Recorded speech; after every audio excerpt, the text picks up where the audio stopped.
BBW Nouvelles. Aujourd'hui, nous allons vous parler de la vente de la marijuana à la SAQ. Mon nom par ailleurs est Pierre Durocher. Et sur le terrain, nous allons avoir Ricochet qui va nous en parler et qui tentera, bien sûr, d'interroger les passants sur le sujet. Alors, bonjour Rick. Rick, me recevez-vous?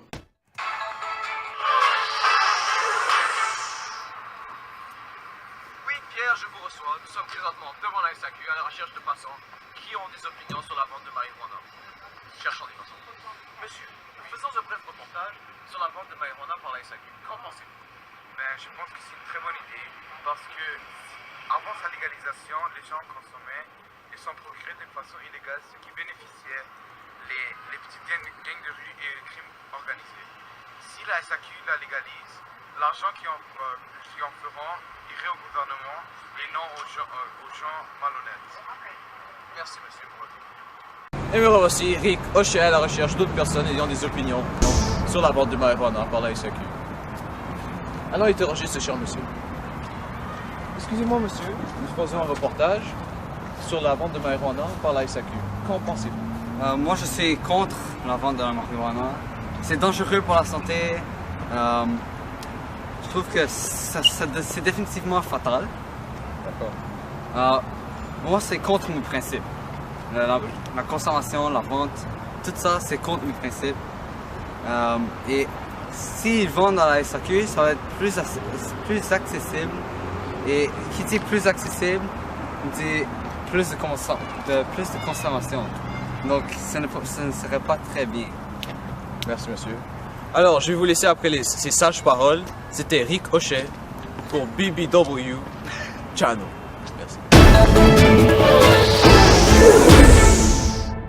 Alors, merci pour cette interview. Nous sommes de retour dans notre studio en compagnie de Salim Kelem et de Louis Lessour. Bonjour messieurs. Bonjour Pierre. Bonjour Pierre.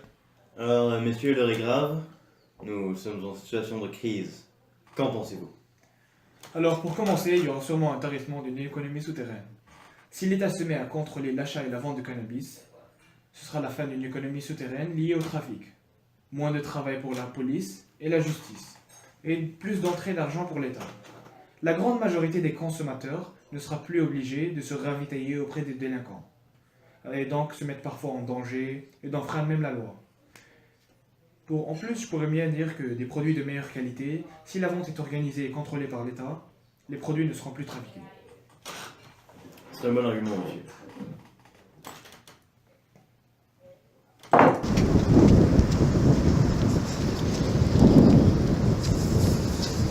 J'ai un deuxième manteau. Couvre-toi. Merci, merci. Merci beaucoup.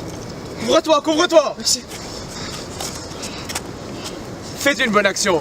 Donnez au prochain. De retour en studio avec Louis Lessour. Alors, qu'en pensez-vous?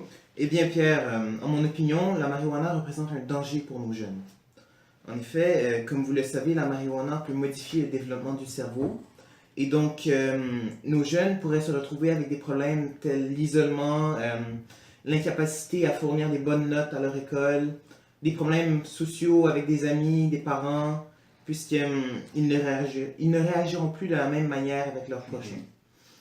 Et ce qu'il faut savoir aussi, c'est que la marijuana, quand on conduit, agit également comme l'alcool.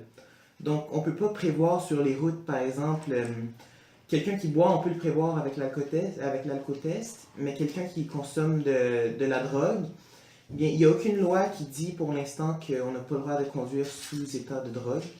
Et donc, ça peut être très très nuisible sur nos routes. Et c'est très dangereux. Effectivement. Monsieur Kelem, avez-vous d'autres choses à rajouter? Oui, et parlons politique maintenant.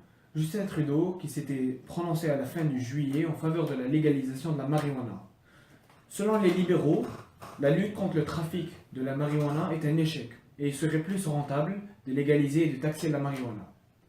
Tandis que les gangs criminels et les bandits s'enrichissent en vendant de la marijuana, la prohibition a coûté aux contribuables canadiens plus que 500 millions de dollars depuis 2006 selon eux. C'est beaucoup. Oui, beaucoup en effet. C'est énorme. Alors, monsieur Le Sourd, avez-vous quelque chose à rajouter à ça? Oui, Pierre, j'aimerais tout d'abord rajouter que tout comme le tabac, la marijuana peut causer de l'addiction chez les personnes qui en consomment.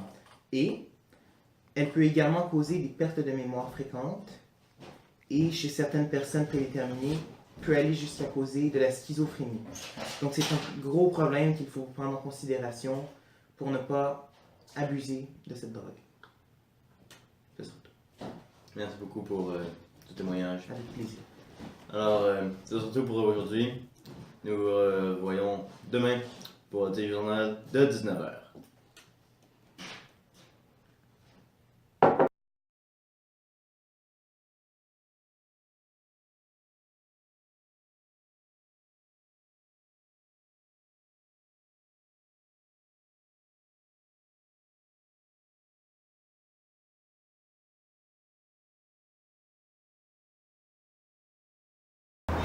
Smoke weed every day. Smoke weed every day. Smoke weed every day.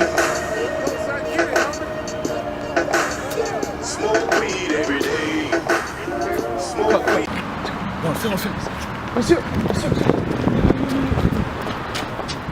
On a un truc. Comment est-ce que t'aimes tes œufs? Bien cuit. Bien cuit! Yes! C'est bon ça? Bonjour et bienvenue au BBW Channel. Je suis Rick Durocher. Bonjour, je suis Rick Durocher. Mon nom est Robert Durocher. Et aujourd'hui nous avons... Mon nom est... Désolé. Mon nom est... Mon nom est Charles Perrault. Et aujourd'hui... Mon nom est Robert Durocher. Et aujourd'hui nous avons...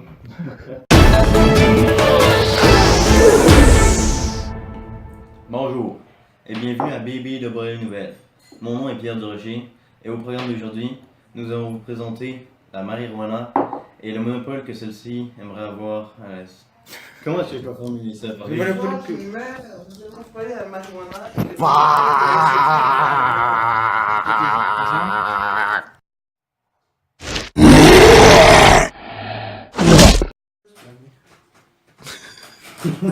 Ça va être bon. Si l'État se met à contrôler l'achat et la vente de cannabis, alors ce sera la fin d'une économie souterraine liée au trafic. Faut pas que je cache. Moins de travail pour la police et la justice. You gotta go. Oh, yes.